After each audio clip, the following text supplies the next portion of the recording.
Are we here? Are we here? We are here. Hello, everyone.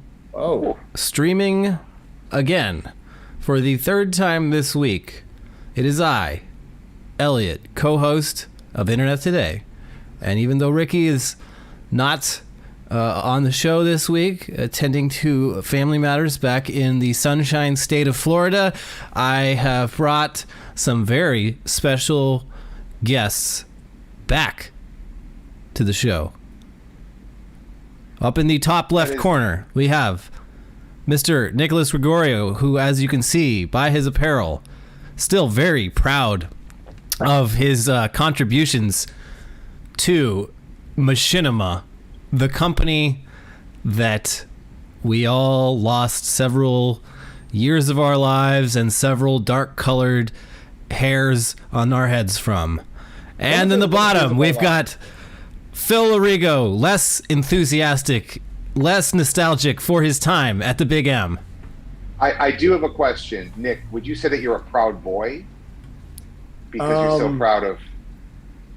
my new album's called Proud Boys to Men. So good. I'm just somewhere in between.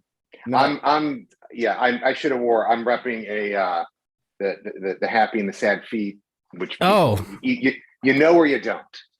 Yeah, that's I don't want to dox myself too much, but that's my neck of the woods. Or it does. And I was pretty bummed when it's gave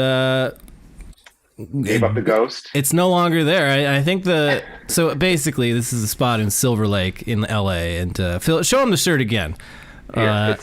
So there's a big spinning electric sign, and on one side I think it just says Foot Clinic in text. Yeah. But everyone knows it locally as the Happy Foot Sad Foot, because on one side you have the foot that's all banged up, got the crutches. It's a anthropomorphized foot with its own feet.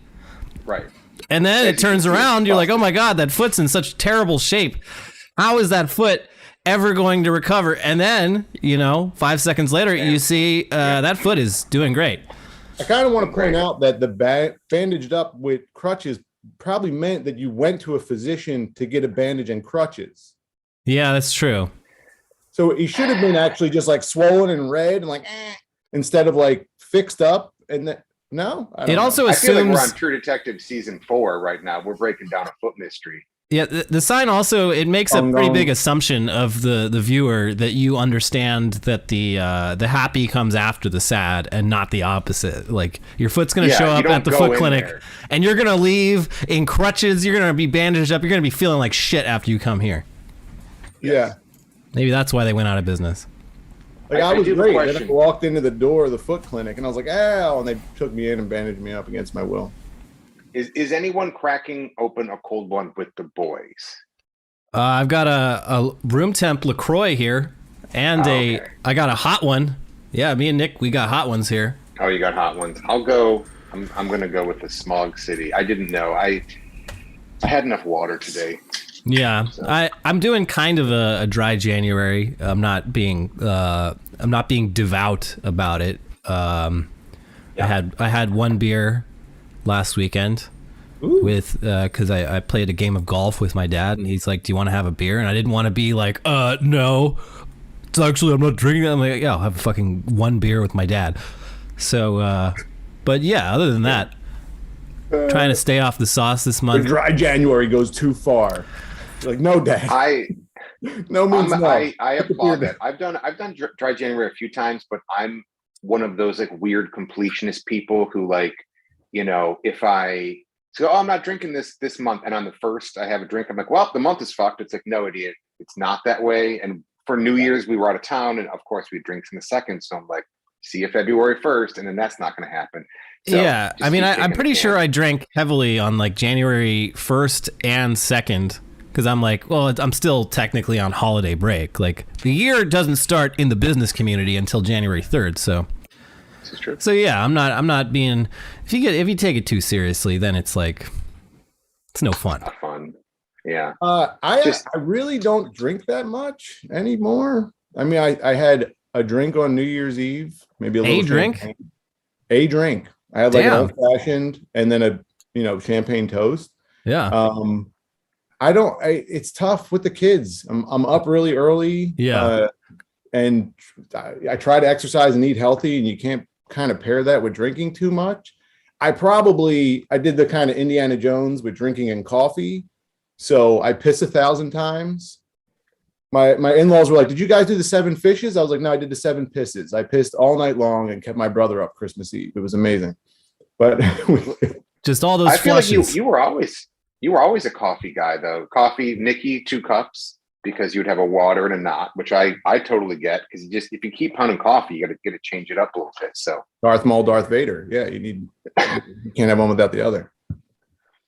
Yeah, it also like it is. I'm 36 years old now, and it is noticeably just more destructive to my body to drink any quantity of alcohol ever. It fucking sucks. I used to be able to like. I look back at like when me and Ricky like first started working at Machinima, we'd go next door to Barney's Beanery in WeHo every day, 5 days a week at like the stroke of like 6 p.m. We'd go over there and drink like three beers on average, and like that would be like that would ruin my night now if I did that. We in our old office, in the Dank Fire office, there was a giant handle of Casamigos. There was the Arback Smoky Peaty whiskey and a fridge full of beers. What was that for like 5 years? Always. We would come back on Fridays from lunch from having 2 beers at lunch. And it was like, should we get some beers? And it was like this rhetorical dance we would always do. Like, oh, I guess we'll get some beers. We'll and see then how that goes. It all kind of comes together. The Apple Watch, it has when you sleep, it tracks your heart rate, which should just be called, did you drink tonight? Because I can look at like last year when I think we did the last stream, I didn't drink for 3 or 4 months. And just the red heart rate goes down like 15, 20 points. Like it was in the high 40s when I was like not drinking for a while. Not like now I have like pizza and wings. It's like 78. I'm like, oh my God. Like it's tangible numbers of like, this is how much you're destroying your body. Like you can get your heart rate down to 48. I'm like, that's some like Star Trek shit. And then, now I'm just like, yep, just put the salt in the booers in the hole. Yeah, it's always my favorite way to just ruin a good night of drinking is like, just as things are wrapping up, take 2 fingers and feel my jugular. Just feel how heavy and fast my pulse is, so I can just go to bed fearing that I will never wake up. I mean, there was a point in the pandemic where I was probably like 20 pounds or more heavier than I am now and drinking. And it would just, at night, I would lay in bed and I couldn't breathe. And I was like, I got a thing. And my wife's like, you're fat. And I'm like, no, I'm not. And I would be like, the shirt, I shrunk this shirt. And she's like, you're fat. I'm like, I'm not, I'm fine. We need a new washing machine. This thing keeps shrinking all my clothes. Everything. Yeah. And I fucking went to like Ralph's at 3 a.m. and bought every decongestant. I was like, with the Breathe Right strip, I looked like I was lining up for the NFL. And I swear, I lost some weight and I was like, oh, fat. I couldn't breathe. So you gave yourself sleep apnea by just gaining a little bit of weight? Damn. Yeah, I mean, a little bit, 25 pounds is not a little. That's like, one of my kids. That's a noticeable amount. I'd say, yeah. A child. Weight is very interesting though. Child. Every time I've like actually tried to track my weight, it's just incomprehensible. It's like I'll be feeling really good. I'm like, I had a very healthy week. I ate healthy. I worked out, and it's like I gained 5 pounds. Have another week where I'm just eating fucking trash, and it's like, oh, I'm actually I lost 5 pounds. The fuck's going on? I don't know. It's like I think if you got to kind of monitor it every day for a long time to kind of get a median or an average, so you could be like, okay, I'm feeling the results of those 40. Yeah, well, you got to do it first over Christmas break, which I did. I was like, you got to do it first thing in the morning, like after you take a piss and a shit. Yes. And before you eat breakfast. That's like the only like way to really do it reliably. It's like looking at your bank account before you pay all your bills, and you're like, I got money, and then you're like, rent, car payment, there it goes. And you're like, okay, well, I had money. Hey, I had money. That's the best time to look right before you pay your bills. Take a screenshot. You go, yeah, That's a comma, motherfucker. I got a comma in there. Well, speaking of long time no stream, speaking of, it's like, I don't think, well, Phil, I saw you in October. We watched Fateful Findings in your backyard. That was, we did. That was we did. I cannot believe I hadn't seen that movie before, and I'm glad I did now because the hype is real. Neil Breen is, I think, maybe a genius or something. He's certainly a character. Yeah. So here's the breakdown of kind of what that was, just to kind of set that up. And Nick, I feel like this is a very polarized thing. I think we've discussed this activity in the past. But we did a thing called the 5-minute game, where you get 10 of some of the worst things ever made, movies, and you watch the first 5 minutes of each one, and then everybody stops and eats and has pizza and whatever, and you vote on what your top 3 choices were, and then whatever actually got the most votes, you watch in its entirety. I love things that are so bad they're good. Elliot loves things that are so bad they're good. I think, Nick, we've talked about this. I think you have a problem watching things as a filmmaker. You would just be like holding your jaw. Like, I can appreciate a Troll 2. I can appreciate a movie that is so bad it's good, but it was trying to be good and doesn't. What I can appreciate, like, there was Thanksgiving, I think, or some turkey movie. Thanksgiving. My friends made that movie. Thanksgiving. Well, I can't appreciate that because I feel like if you go out of your way to make a bad movie, it's kind of like, it makes it like uncritiquable, and then it loses some of that. Like, when on Troll 2, there was like a dolly, and like people were staying in trailers, and there was like catered lunch, and they tried to make a movie, and it's absolutely bonkers. That's what I could really appreciate. I mean, I don't love all bad movies. I think I'm kind of with Nick on this. In fact, most of the time it's like, show me like a scene, show me a garbage day or whatever. I'm like, that's good. I don't want to watch 90 minutes of that though. But Fateful Findings is, I fucking loved watching Fateful Findings, and I loved watching it with a group of equally confused people trying to make sense of a movie made by a guy who seems to have not ever seen a movie before. It's genuinely like, is this person a Men in Black alien? And does he know? The highlights were he was writing a book, and he types on his keyboard, which is always, or his laptop, which is always off, and he has like 5 laptops. Yeah, he's just always throwing the laptop throw count. He throws a laptop 30 times. There's 5 laptops. He's always like, oh, darn it. I mean, it's the type of thing where there's no sense in us doing. We'll post if you can post a trailer, tweet it out, or I'll put it on the thread or something. But it is unbelievable that an adult human who holds down a job and has like some form of career outside of the industry. Yeah, you just look up Fateful Find. I mean, he's a little bit like Tommy Wiseau, where if you want to watch it, you either gotta break the law or give the man his money. And I would say give him the money. He really did something incredible with this. Yes, in my old age, I don't pirate anything anymore. Really, if I can pay for it and it's somewhat affordable, I usually do it, just because I'm like, one, I don't like the hassle of pirating, and two, I'm like, I'm a guy trying to do that, so I can't, kind of practice what you preach there. But yeah, I like watching the movie About the Room more than I like watching The Room or The Room Supercut, because I'm still like, that's one of those, I'm just amazed by that they shot at film and video. That to me is like one of the I listened to the audiobook of The Disaster Artist, read by Greg Sestero a few months back, nice. And it is the best audiobook I've ever listened to. Greg Sestero does a pitch perfect Tommy Wiseau impression. And yeah, I thought it was actually much better than the movie that was based on it, and much better. Like The Room, people get obsessed with it. For me, is like, I've saw it once. I never ever need to fucking see that thing ever again. No, it's horrible. I can't like watch The Room. Like, I can watch the super cut of The Room, but like I tried to like watch The Room, and I was like, whoa, this takes some patience. Like, yeah, you're gonna sit your there. your phone pulls out its phone while you're looking at it, and you're like looking, and your phone's like, I don't know, man, I got a Motorola Razr here. And that has a BlackBerry, which has a sidekick. Like there's times when you don't really, you're like, can we please, can I get the remote from Click from Adam Sandler? Does that exist? You can just use a normal remote.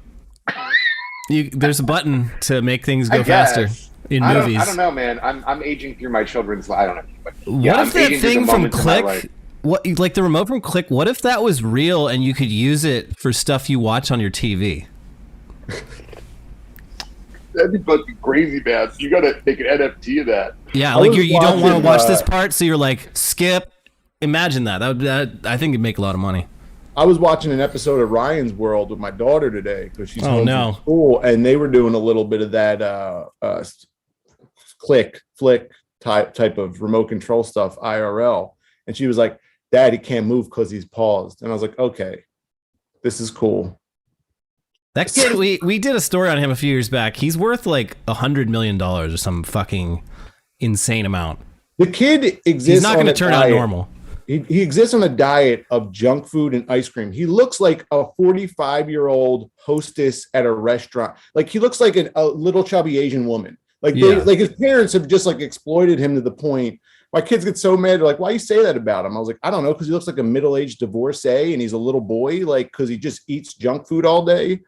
It's terrible. Yeah, I can't imagine that kid turns out normal. I hope the best for him, but like all these family vlogger people, I'm like this can't be good. Terrifying. Not be good for you. When you see it, and then you see how like your kids like, they get like so hooked in. They want to do all the surprise eggs. They want to do all the challenges. Like we had to ban it. We had to ban YouTube. I've heard this from other parents, but like I've heard that little kids, when they're like playing with their toys and stuff, they pretend they're hosting like a YouTube show. My guy, do we shoot a toy show in my house with or without a camera sometimes? That's fucking wild. Yeah, that's crazy. Like, okay, hey, it's me, Audrey here, and I like no, for real, like it's real trippy.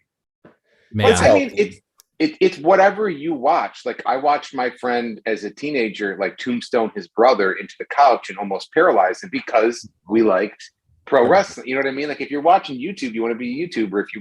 If you're watching, The Undertaker and your 9-year-old brother's being annoying, he's throwing vitamin bottles at you, like you tombstone him to the couch, and then he starts crying, and you say, "Don't tell Dad about this, or I'll kill you for real." Like that. It's a 101 if you ask me. We got a dono from Tyler Robinson. His message is, Phil is holding back a rant. What is it? He thinks you have a rant burning up inside you right now. I procured a few things. Maybe we can get towards the end. That to me, Phil has aged, matured slightly. Where maybe later, maybe in the thing, maybe we can get something out. I think it's a little early in the conversation for me to just start throwing my weight that I gained during the pandemic around, Okay. Well, anyway, speaking of movies, Nick, you actually made a movie, and there's a poster for it behind you, and I believe is that the timeline of the movie on your desktop there? And that is a framed wardrobe from the movie. I got the whole, this is the back. I'm in my post-production suite, aka my garage. So the movie's called Old Strangers. I literally just watched it before going live here.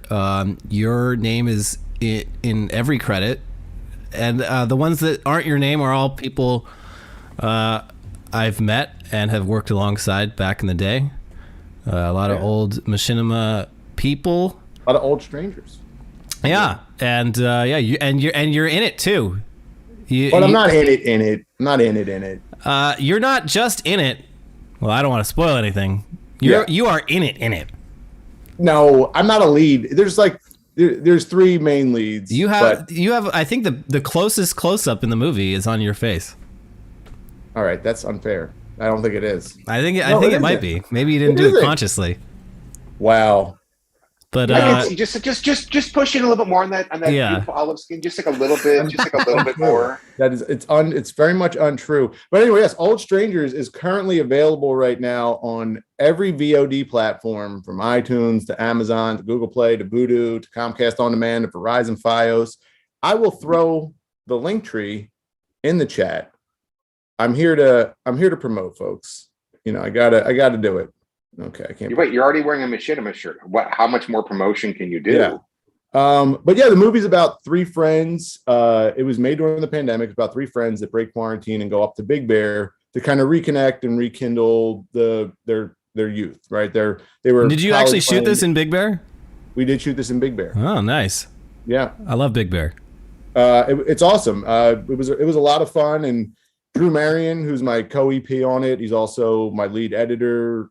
He and I jammed pretty hard on this. Blake Gayton, who was the DP for all the stuff at the studio, was the DP on this. Kate Matlock was the makeup effects lead.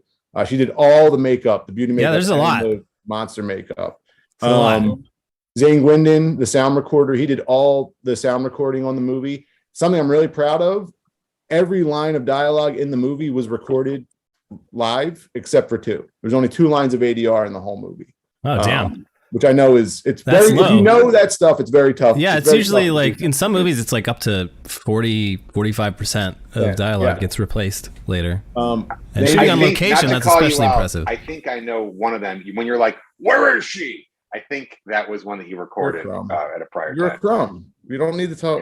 That's not a line from the movie. Bill is lying.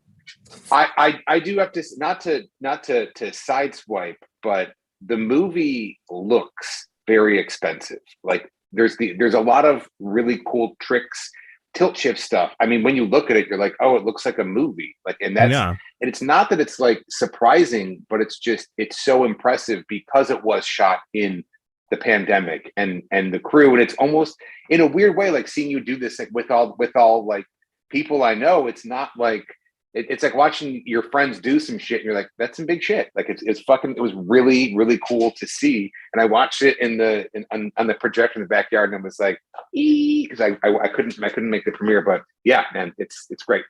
Thank you. That means a lot. Drop the link in the Zoom chat. Oh, in the Zoom chat. Okay. I put it. No, Phil, that really means a lot, dude. And like, yeah, it was, and to be completely honest, like I really needed it. It was a rough couple of years in terms of like what was going on creatively for me and being able to just like, the studio that we all worked at closed very unceremoniously. And it was, as I peeled back the, onion of my psyche, I realized how important it all was to me. And I was like, man, I got to get back with the crew and everything. And, I reached out to Phil for it. I reached out Cooper and some of the old squad, and we were trying to make it work, but it was like the height of it was truly the height of the pandemic. Like I was coming off COVID. Like the movie's going to come out it came out less than a year before we shot it. So we shot it the first week of March. And it was a 6-day shooting schedule. Yeah. So pre wide availability of vaccines. Yeah, I mean, basically pre-vax. I don't even think the vax the vax was available for like old people in January, I think. But I got my shot at like the end of March, and I kind of had to pull a few favors to get it. Yeah, I told them I had Benjamin Button disease, and they're like, "Solid bit, get in here." We haven't heard that joke in a while. No, but Nick, one of the things you told me, you got Moxie, kid. I'll give you the vax. Like, wow, all right, 2007 joke, funny.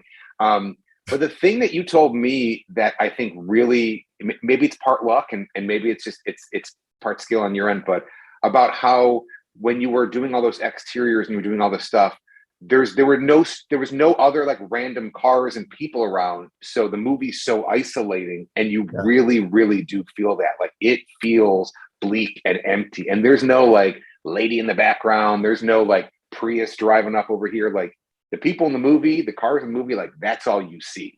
Yeah, thank you. Yeah, that was a real like, of course, like Big Bear did get hit pretty hard with its resort town. But there were still people up there skiing because you could still ski relatively safely. But no, we wanted to create that sense of isolation, and the opening title sequence and the drive up to Big Bear is like a short film unto itself.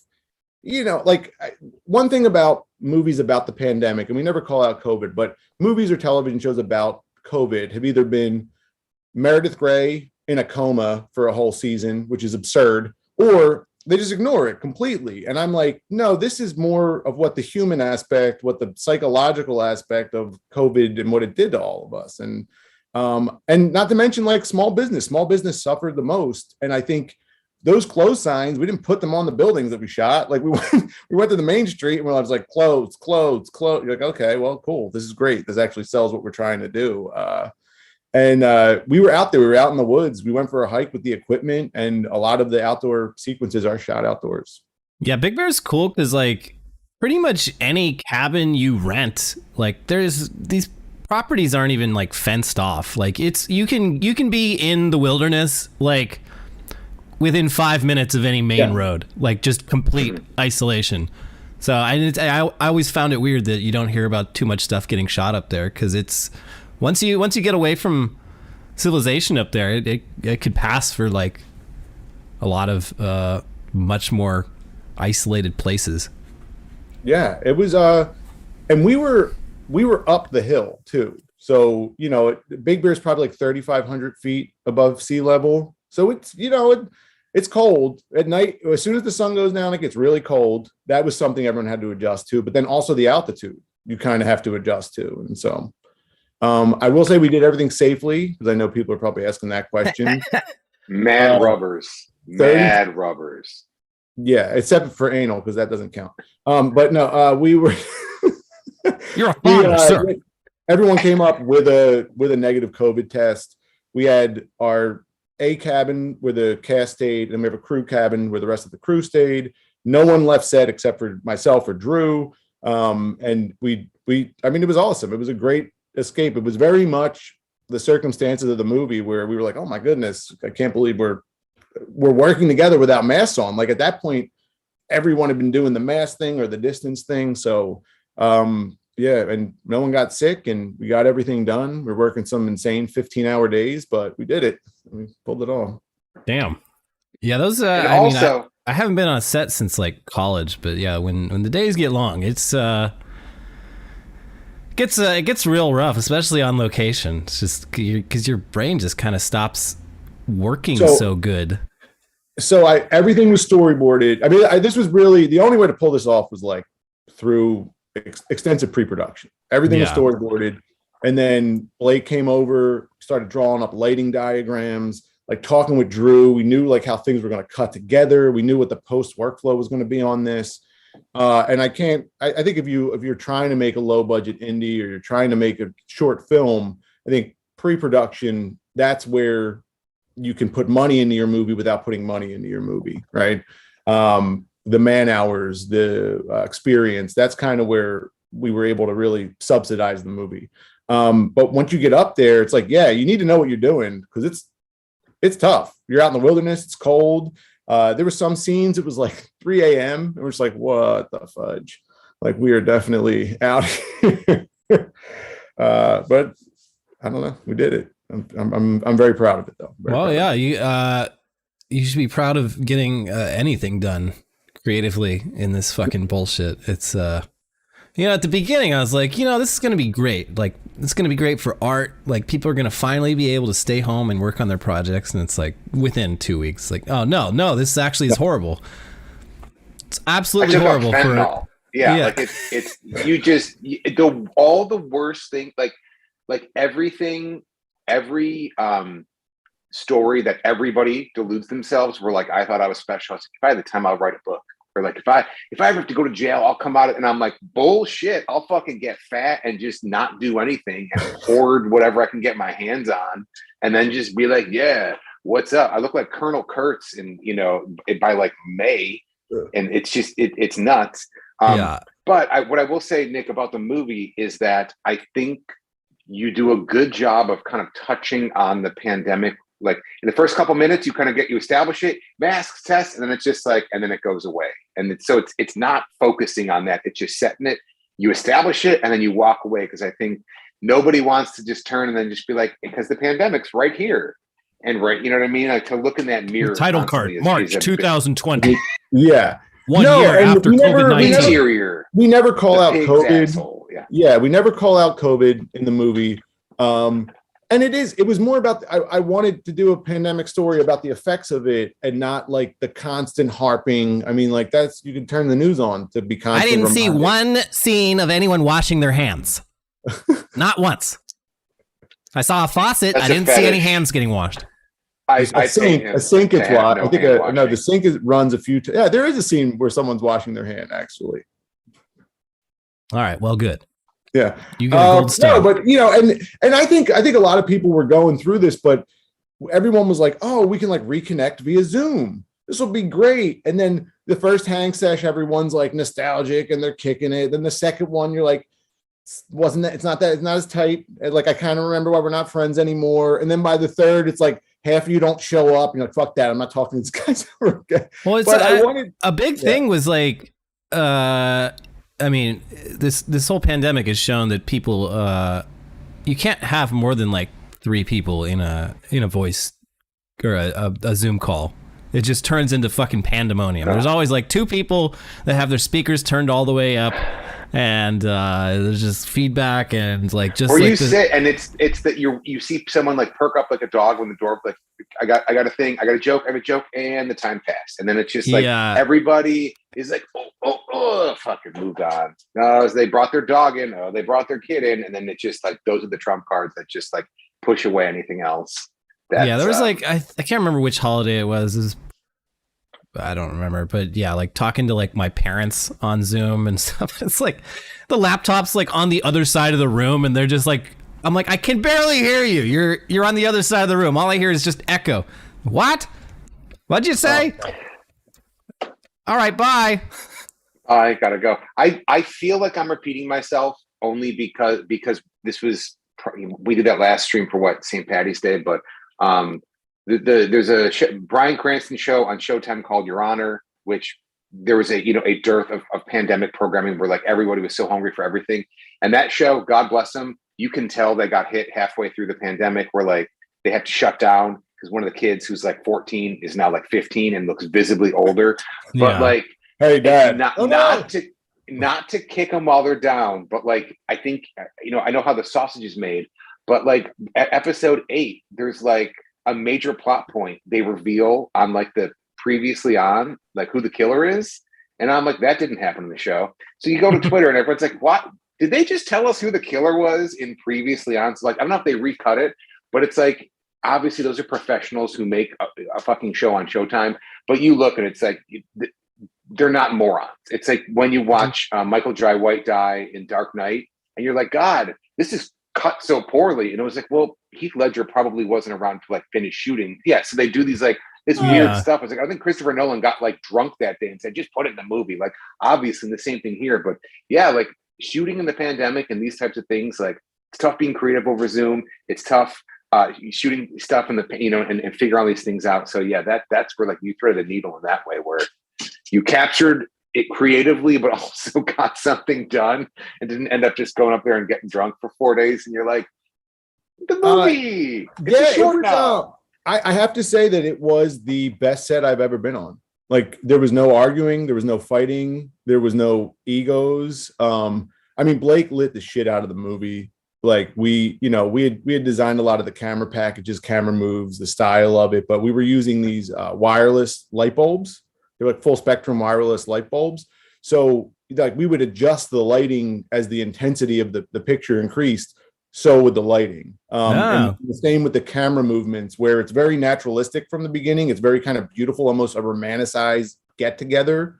But as it starts to become more intense, we increase the intensity of the camera movements. And there was a lot of really cool, interesting rabbits we were pulling out of our hat to pull this off. There's some pretty wild like VFX sort of like kind of trippy visuals in it. Did you buy those clips or did you have someone make them? No, so I'll tell a little bit how the sausage is made. So I saw a credit to a stock footage service in the credits. Yeah, so Isaac Pajo Buckley, who did some stuff at the studio, he did like DC Universe Presents, a few other things. He provided some of the assets, but just the physical assets. And I comped most of it in. But that sequence is a combination of VFX, stock footage, but also visual effects over stock footage. Okay, that makes sense. So that's like work smarter, not harder.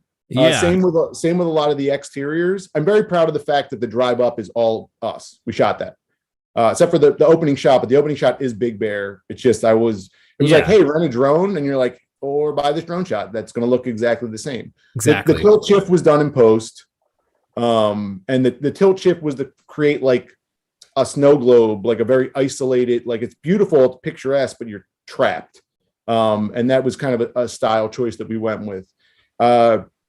But yeah, ArtGrid was an amazing resource to get you pay basically a yearly subscription, and then you get copyright footage. That was the same thing we did with the music. Drewski and I scored the picture, but we bought sound packs from Triune, and it gives you a whole bunch of different tracks, but it gives you all the stems. So we scored the picture. Yeah. That's cool. I noticed you didn't use any of the scatting that I recorded for you. You have to listen closely because it's mixed we just put it on the ambient soundtrack. Wee wop wop doo doo bop bop. Yeah, it's subsonic, like it's like William Friedkin with the dogs barking in The Exorcist. It's there, you just can't really hear it. On the Wilhelm scream of scatting, everybody just wants to put it in there. Dee dot dot dot dot doo. Why don't you want to put it in, man? I will, but talking about The Exorcist and stuff, if you like 80s, 90s genre pictures, Shining was a big influence. The Thing, a lot of John Carpenter, Alien, of course. Invasion of the Body Snatchers. 100%. Yeah. Yes. The female lead played by Madeline Humphreys, who's, she was just such a trooper. She was amazing. She's really great. Brought it. Her name's Sarah Connor. Michael Myers, that's played by Ted Evans. Phil knows Ted Evans. Ted was in a bunch of our sketches, so it was really awesome to work with him at this scale. But Phil could probably talk a little bit about Ted. Ted is such a chameleon in the way where he played like a wizard in Immortality. He played Freddy Krueger, and Michael Jai White ripped his arms off.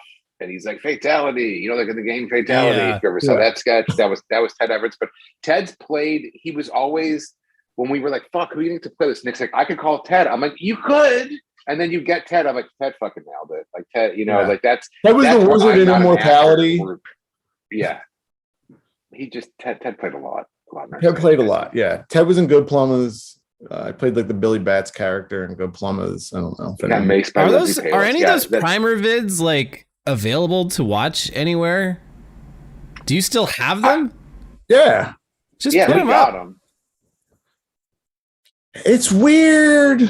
Just put them online. AT&T's not gonna fucking like. No, it's not even that. But it's just like this thing where I don't know. I can't speak for Phil, but there was so much hope and expectation, and anytime you put something online, I'm literally on a roller coaster of emotion now. And today's a good day because we got a Bloody Disgusting review that was really good. We got a really good Film Threat review. 8 out of 10 from Film Threat, 3 out of 5 from Bloody Disgusting. There's some other middle of the road. There's some really positive. There's some really negative. But to put those sketches back out into the world and to either get negative response or worse, none, zero, that crushes, as a creative, that crushes your soul more than anything else. I'm saying just put them up there specifically for me so I can find them and watch them. We'll send you a drive. I mean, here's the issue with it is that, so the initial push that we had, our sketches stuff was on the Machinima Prime channel with millions of subs, but we renamed it. So the few that were still active hated us, hated that we took their thing away. And we didn't take it away. Someone gave us this Pet Cemetery Zombie channel with all these followers. But every week we'd look at the analytics and would lose 1,000 subs, 2,000. Before we really understood what was happening, we were like, is our shit that bad? And it's we could be putting up porn and it didn't matter. We would be losing subs. People would be like, fuck this, I hate it. But then then we went to Facebook, and then we finally got our own channel. And it just was this weird, like diminishing returns, like just slow drain sucking down. And I mean, Nick and I, like there were so many times we're like, oh, we finally got a channel from scratch. And then like, we couldn't promote it. And like all these, and we just like, it was this monkey's paw deal over and over. So it's like, to find a definitive spot, I don't know if it would work if we put it on YouTube or if we, if Nick recut him for TikTok and I did like dancing and Ellie, like you could floss in the corner. You're like, we could get something cool going on there. You could turn them into like the Michael Jai White challenge, but yeah, it's just weird. It's a weird thing to want to put out there. But I wish I could just send them. There was some damn good sketches on there. Sketches. I'll watch them and I'll get all nostalgic and I'll run a group text and I'll be like, and no one responds. I'm like, oh, it still holds up, and it's like, I'm like, okay, cool. Mom and the dad are playing around the house. I think you underestimate how early I'm drinking, Nick. It's 5:50. Yeah. But Mom Ruins the Data Plan is such a holiday classic. It was so much fun. That one was a lot of fun to make too. That was real cool. Yes, and based on your real family, which is good when you're dude. We finally got unlimited back. It took that long. We got 5G phones this holiday season on the family plan, and we got it back. If anyone hasn't seen it, the super short version is Nick's mom upgraded their plan and they lost their unlimited data. And he why would you do that? He's like, can you believe this? And we're like, he's like, should we do that sketch? We're like, fuck yeah, we should do that sketch. So we wrote it and recorded it, and that was maybe we got to find a spot to put these up. Yeah, I feel like fun. And it's like holiday themed, and it's like to a T. It's like so that one's nice. Great. It opens up. Yeah, I think you should just put them up and not think too much about the larger implications of it. Sure. I'm an insane person. I can't do anything. I'm off social media, and this movie forced me to like just lightly manage some social media accounts. I'm just like refresh. I'm like, what am I doing? Mom, he's doing it again. No, it's. I mean, you're off Twitter. Are you off Instagram as well? Mm-hmm. Damn. I swear to you, like, this is not. It's been in like over a year or more, and I've never been mentally healthier. And then I came back for this campaign, and I'm like, I'm gonna hurt myself. This is really tough to do. It's just so, and it doesn't matter like what you believe or what your affiliation or what your ideology. There's always something to insult and offend you. It's designed to keep you constantly upset. Yeah. I think the only thing I really do like is YouTube, because I think you need to put a YouTube video out. It takes a certain level of production where you can't just like retweet an infographic, be like, oh my God, can you believe? Like you have to actually like present an argument, whether it's, misinformed or false or aggressive or whatever, but you still have to like present an argument, where all these other platforms are just like, today is Social Justice Day, bloop, and you get 15 infographics from the person that you're like, you don't do anything. You're not nice. You're not a nice person. Why do you care about other people? I get most frustrated at Twitter with like normie bait quizzes, like name your desert island game, or I forgot I had to block him. Some music producers always like your top three, like it's I hate it. Eric Alpert, I think it is. Yes, thank you. Blocked. Done. Go fuck that yourself. Guy, he found his niche, and people just fucking always make his posts go viral when they're literally just like questions. It's like r/teenagers. Like, if you had to make the world listen to one song, what would it be? Like this. These are like what 12-year-olds think of when they're high. These are fine conversations, but the level of engagement is so infuriating. It's wild. It's like he's trying to train an AI or something. Twitter thinks that's who I am. That it's like, you want to weigh in on this, bro? And I'm just like, no, man. I'm in the garage with the car running. I'm fine. I don't want to. I'd rather do that. Speed it up. Revving it. I'm revving. Taped like fucking Midsummer. Dude, I get those ads. I said it to Phil and Coop, but I get ads.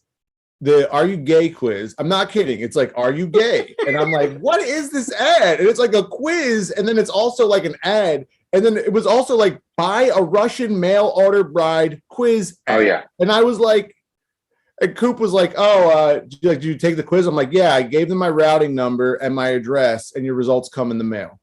Hopefully, a beautiful." Well, you know, these ads are Or like a based on your Slovenian wife. your Well, browsing they're activity. Insane.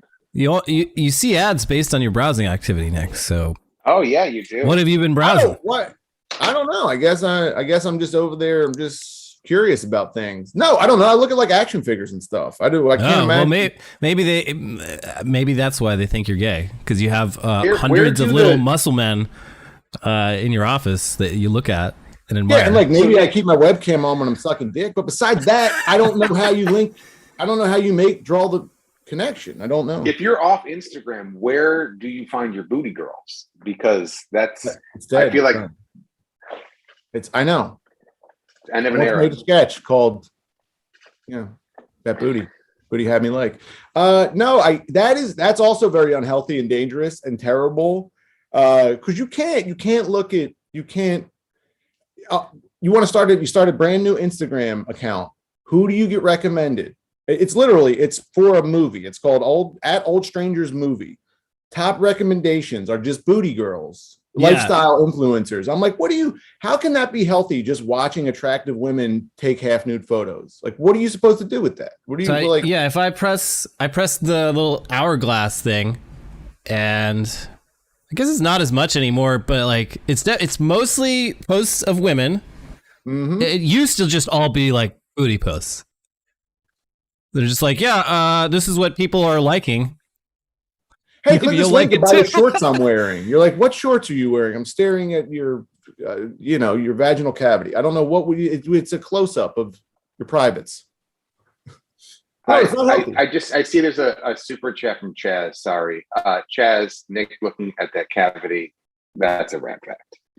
He I said the I thing. think I knew something. I felt like I was on a government list when I first installed TikTok. I think it was a year ago. Someone's like, "Oh, because I was going crazy. I was making videos, like little sketches." Someone's like, "Oh, it's going on TikTok." So I was like, "All right." So I sign up. It's uploaded to.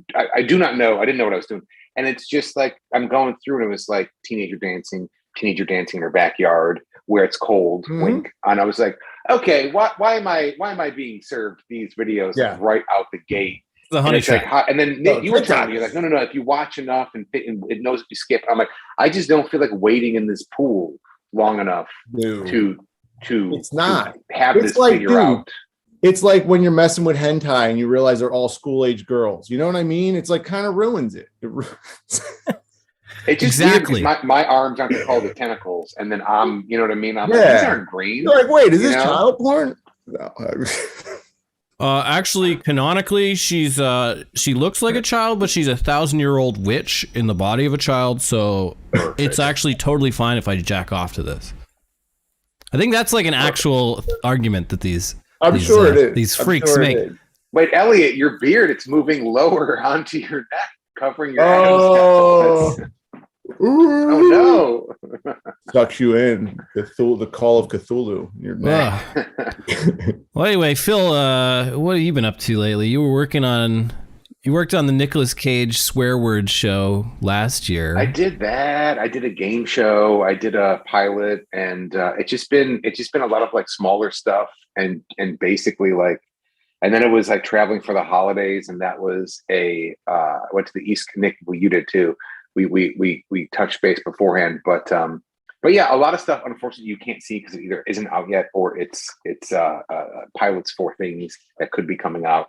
But yeah, the biggie was like probably a lot of travel in the fall. So we went up to Big Bear for Thanksgiving, which was super weird because when we were there after the day before Thanksgiving, which was chill, Thanksgiving was chill, and then we're like, where are all the people? Like, what is going on? And then we were leaving the day after, and boy, oh boy, it was like a Hallmark movie, like dun, dun, dun, dun, dun, like people all over the place. You go to the bars, there'd be like 3 people, and then the day after Thanksgiving, there's like 20 people every restaurant. The wait was like an hour and a half to get like a sandwich, and it was nuts. So did Big Bear, and then we went to Buffalo to see my fam, and I was smart slash greedy enough because we didn't want to travel and get my mom sick and we were seeing other people. So I got enough tests so that we could test every day. So every morning it was like the thing. It was like, all right, and wait. And then I was like, all right, we can go downstairs now. You know, like it was that type of stuff. And man, travel was brutal, dude. This holiday was absolutely. Did you go back brutal. to Philly for the holidays, Nick? Yeah, I went. We went with the girls. Like, oh my god, it was absolutely brutal. Yeah, I can't imagine. First days, 10-hour travel day. Of course, like the kids were good. They're as good as they can be. Like the flight was fine. Wasn't like we didn't get Omicron or anything. But boy, did I test. We tested tested my mom twice. The kids got tested. We had to go to the Nutcracker. So we had to go to Children's Hospital and get a PCR to get into the Nutcracker. It was like full corporate. And my brother's like, man, you're a good dad. And I'm like, it's what you got to do. I'm like, what am I going to do? Be a dad from like the 80s and just be pissed all day and yell at everyone? And like, I was like, no, I just say yes. Okay. Yes. Great. Let's have fun. And I try to have fun, but this holiday season, they were fucking selling Omicron. I don't know if you wanted to buy it or not, but boy, oh boy, were they pushing that thing like, whew. I'm fucking commercial was like, I hope there's a vaccine for me for Chris. I was like, are you in cells? Like, what am I living in? Everywhere I turn, I'm like, NFL's canceling games. I'm amazed that I haven't gotten it. I did not know that many people, like probably less than 5 people total that I knew personally got COVID before Omicron. And then just in the past, 3 weeks, just several dozen people I know have all gotten it. It's fucking crazy. Most of them got it from their kids too, which is, yeah. I got COVID from my kid. I got OG COVID, my guy. Oh, the vanilla, the Wuhan. Original recipe COVID. First edition. Yeah, he got the Air Force Ones of COVID. Yeah, I had a really high antibody count, and I'm vaccinated, and it's it's like fun. What was weird is right before the holidays, there was a lot of things that we were supposed to do, and then they all slowly. It was like it's like, someone tested positive. Oh, someone was exposed. Oh, their kid got it. Oh, this person's now worried because their brother's in the ICU. And you just watch all of it, and all the plans got canceled, I think, for the 10 days. From December 10th to the 20th, everything just off. It all did. They ruined it again. They ruined another Christmas. I know a guy who had a very, very expensive destination wedding up to wine country, NorCal, and they'd already had to reschedule the wedding twice due to COVID. And they were going to have third time's a charm on December 31st. They were going to have it. And people arrived 2 days before the wedding. And then they finally canceled it. They're just like, this is a bad idea. Sorry. And just, yeah. So, a bunch of people I know were just up in the middle of nowhere for New Year's, just hanging out in a hotel room together when they should have been at a wedding. And apparently they're trying to do. When that happens, I'm like, look, you're already married in the court system. You're legally married. Just call it. It's just give up. But apparently they're planning a fourth attempt. You know what they say? The fourth wedding attempt in a global pandemic is the charm in 2022.com/Stephen King. What's weird is Cooper of Cooper and Nick and Phil fame. His wedding was in April, and that was right after the average person, timing wise, at least in SoCal, had their second dose of the vaccine. That was the beginning of hot vax summer. There was a 3-month span there where things were good. Oh no, I mean now we live in a world where we're told when we could be normal. It's pretty tight. They let us know, and then they amp up the campaign, and then you get everyone. I mean, how did the Omicron roll out? Before cases, they had a pretty strong marketing campaign. Think about it. A lot of money to be made. That's all I'm saying. A lot of money to be made. Money to be made on what? Tests and vaccines. The testing alone. Yeah. Do you know how many tests? My closet is full of tests. 'Cause I got to test my kid once a week. So, but are you saying that the testing companies are spiking the water supply with COVID? Is that No, what you're I'm saying? not. No, I'm not. I'm just saying that it is a pretty big moneymaker. Oh, it absolutely is. But like, that's the country we live in. Fucking cancer's a big moneymaker.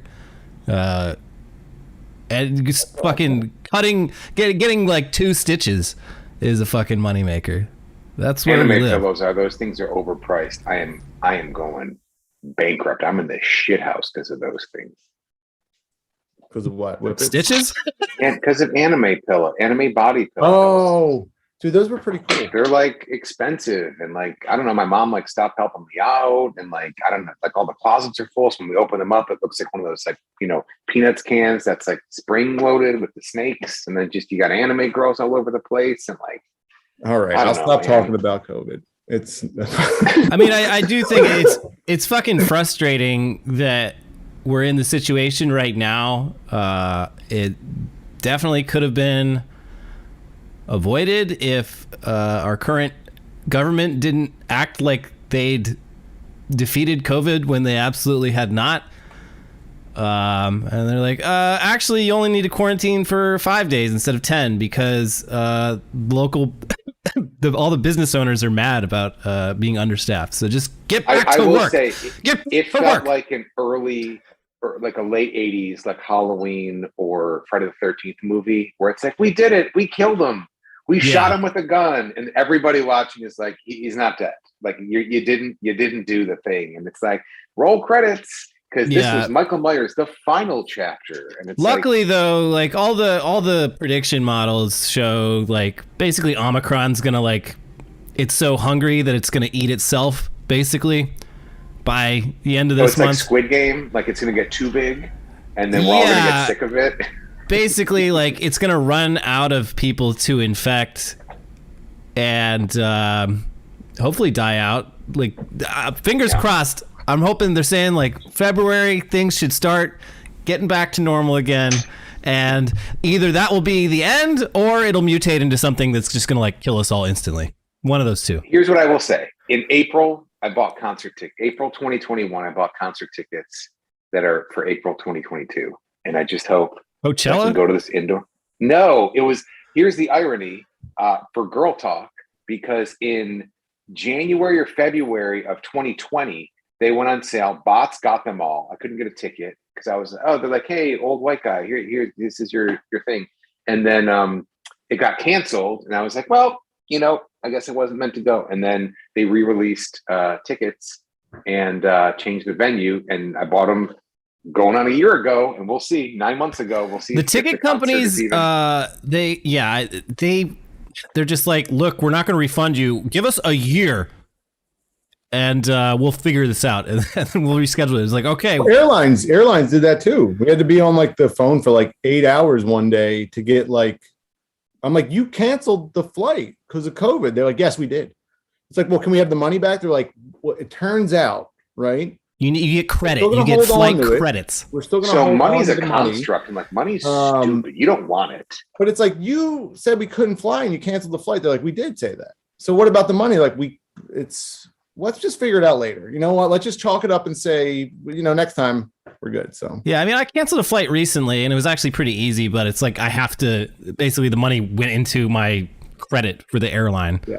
So and I have to use it within a year, which is a little sketchy. This was the early pandemic like cancellations where we had the tickets for a return flight home. We bought them like 2019. Yeah. And then it was like early 2020. And they like canceled all the flights. Those got sloppy. Then they finally got like a protocol in place. Well, sir, you should have checked the box to pay for flight insurance if you wanted that money to be coming back to you.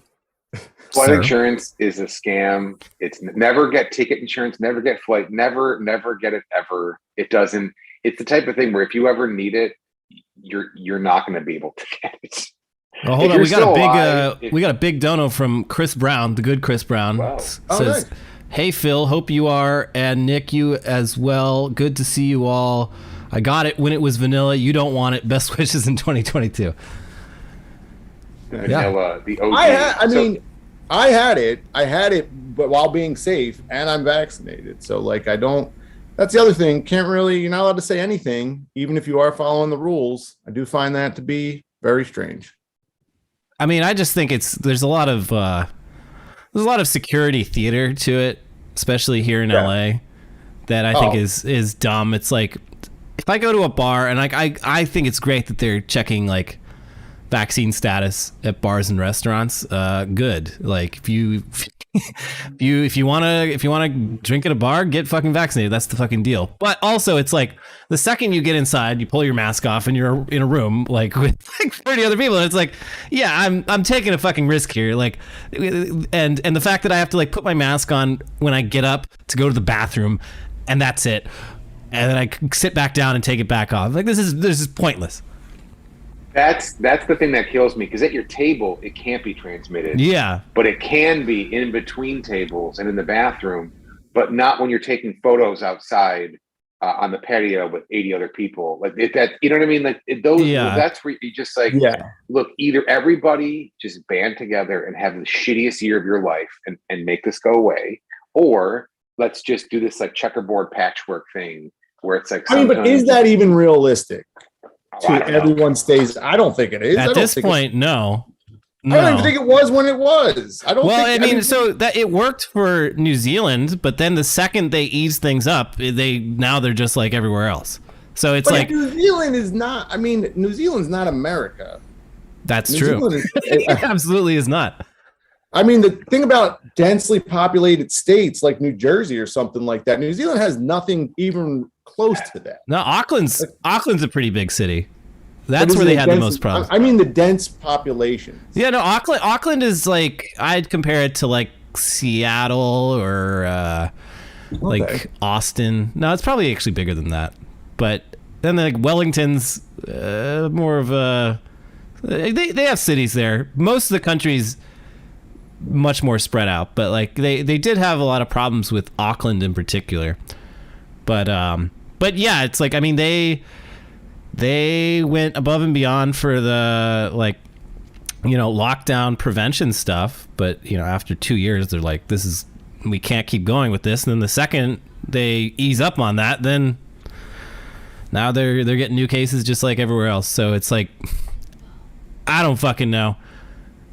The only thing we can do is like get vaccinated and like don't be a fucking disgusting idiot. Yeah, but like let me take you back to a time before the pandemic. People would come to work sick all the time. People would cough all over the place. People would be unhealthy out the wazoo, and no one cared. What I find really strange is that we're in the pandemic and everyone's like a health expert now. Everyone's telling you what to do and how you're supposed to do things, but not at any point is someone saying, okay, you should lose 30 pounds. You should exercise. That's a great way to combat it.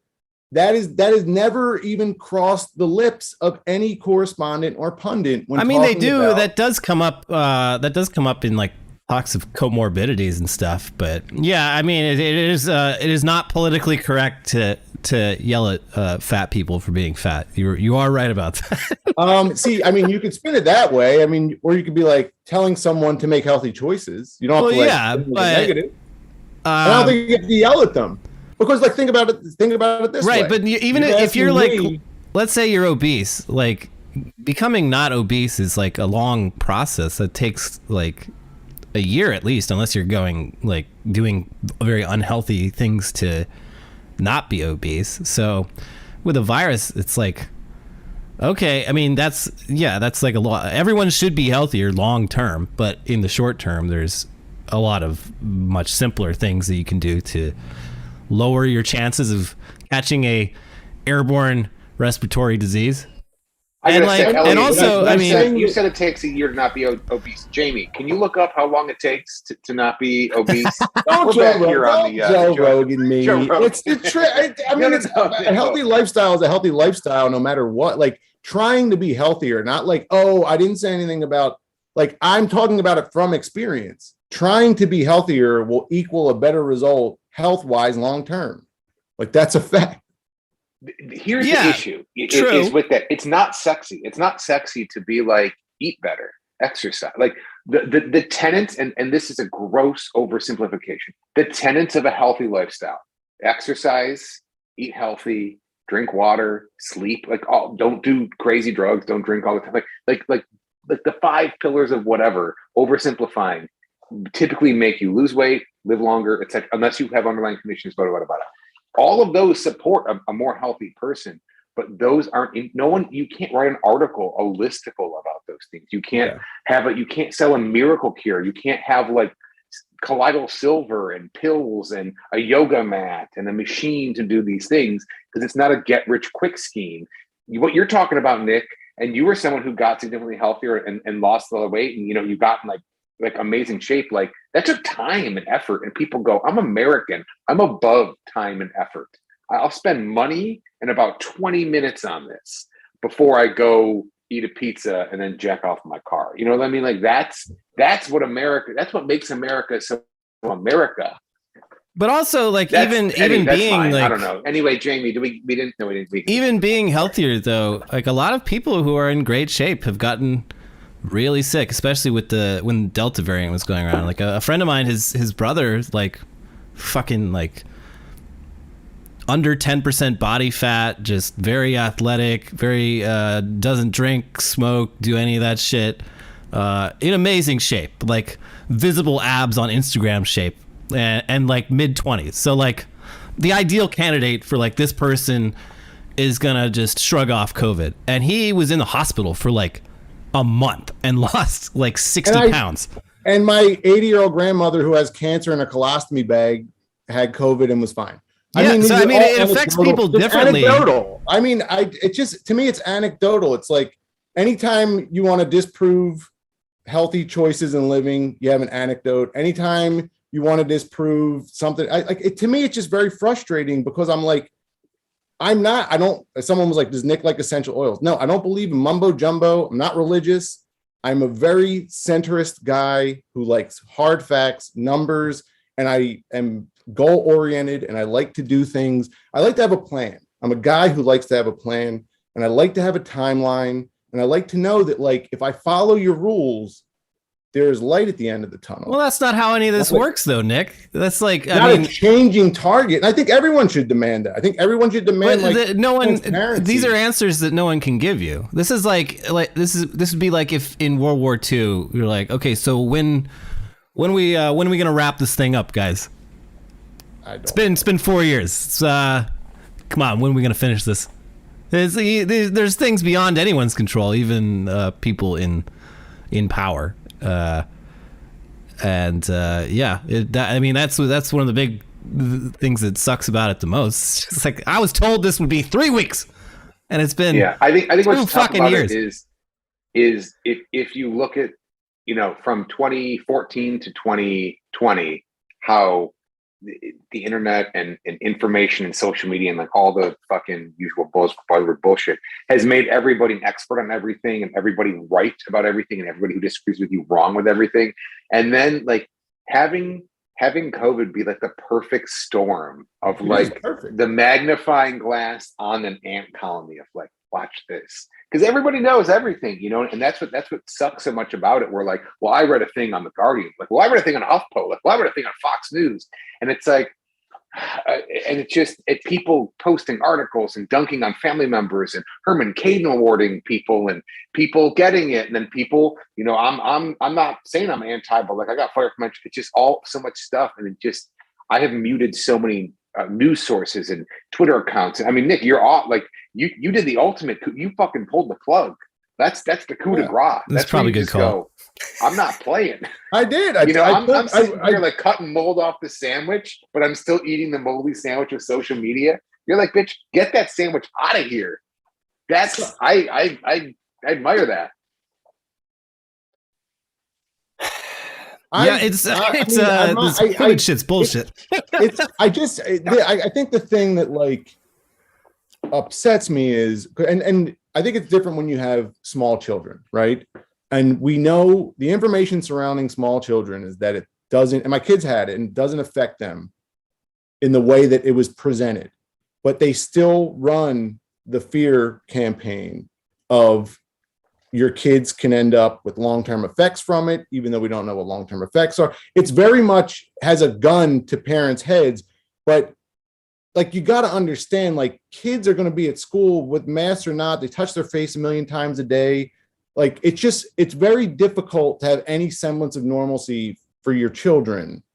Oh yeah, no, I feel really bad for kids all ages, grade school, high school, college. Like, it fucking sucks. Like, I mean, it fucking sucks, but there's logistics involved here. Like, the shit happening in Chicago right now, where they're like forcing teachers to work, and like the teachers are just like, look, half of us have COVID right now. This is like not feasible. There's literally not enough bodies, healthy bodies, to teach your kids in the school. I don't know what the fuck you want me to do. And people are just like, I'm sick of having my kids in the background of my Zoom calls. Figure it out. I don't think there's no one's gonna be happy either way. I think you want a simple, like, you want to know when this shit's gonna be done. We all do, but that's not something anyone can fucking answer. Next caller. Yeah, we got Tony in the Bronx. Tony, you say LeBron's better than Drake at rapping. Hit him with the tone. No, we don't have to talk about COVID anymore if you don't want to. I kind of really don't want to. Okay. And it's tough because I made a movie about it, and that was exercising some of the demons. I think so. Don't like COVID. That's for sure. Not my favorite disease. Let's transition. Not to hijack this, but what are people playing? Because Nick, did you end up getting a PS5, or are you still on the PS4 with the kids? No. Because you're like, I think I'm going to get one. I was like, I didn't get the PS5 because there wasn't a killer enough app for it. I was like, Yeah, what games are even on? Like, what exclusive? Because I know they brought like last gen shit to PS5, and now it looks Miles amazing. Morales, you got I don't even think Cyberpunk, and this is the chat's gonna roast me. I don't think that Cyberpunk is out, or at least the full. Is the next gen version out yet? I'm not gonna fact check this in the moment, but I think what's crazy about how games are everywhere, kind of the way that like content is, right? Like, you've got bullshit on your phone, you've got Apple Arcade, you've got web games, you've got all of it. PlayStation. I still have an Xbox One, and there's Game Pass there, and there's all sorts of stuff, and my Steam backlog is overflowing like a toilet. Like, there are games everywhere. There's no shortage of it, and that's where it's kind of weird. I feel like when what was that game that we played, Elliot, for the King? Was that the one that we? Oh, For the King. Yeah, we did a stream of that a while ago. But that's even the thing. I'm like, how did I not hear of this game? And it's almost kind of, games have kind of become like movies that have you like, or like early 90s, like in that indie cinema, Nick, that we would always like kind of lament of like, yo, did you see Man Bites Dog? No. Have you seen Clerks? Like, these types of things where like people are trading backroom tapes. And yeah, it's listed on Steam, but like, there are some gems out there because there's so many fucking games everywhere. It's also it's like that, and it's also like with Netflix, where it's like, the fuck is Red Notice? Why is Red Notice the most watched movie of the month? Why is everyone talking about fucking Red Notice? What is this? What is a Squid Game? Is that a game show? Squid Game was dope. Game was dope. I'm very interested in how they take things next season, because I think one of my biggest beefs with television right now, if you have a high concept like a Squid Game, you don't need a season 2. That was like, it felt like something that could have been self-contained rather than ending on like 2 cliffhangers that felt very unnecessary. There's like the cop and like the reveal with the big bad, and then like the main character at the end deciding like, K-pop I don't think so. It threw me off when he had the very K-pop hair. I was like, why was that the first move that you made? To show the sliding doors of how time passed.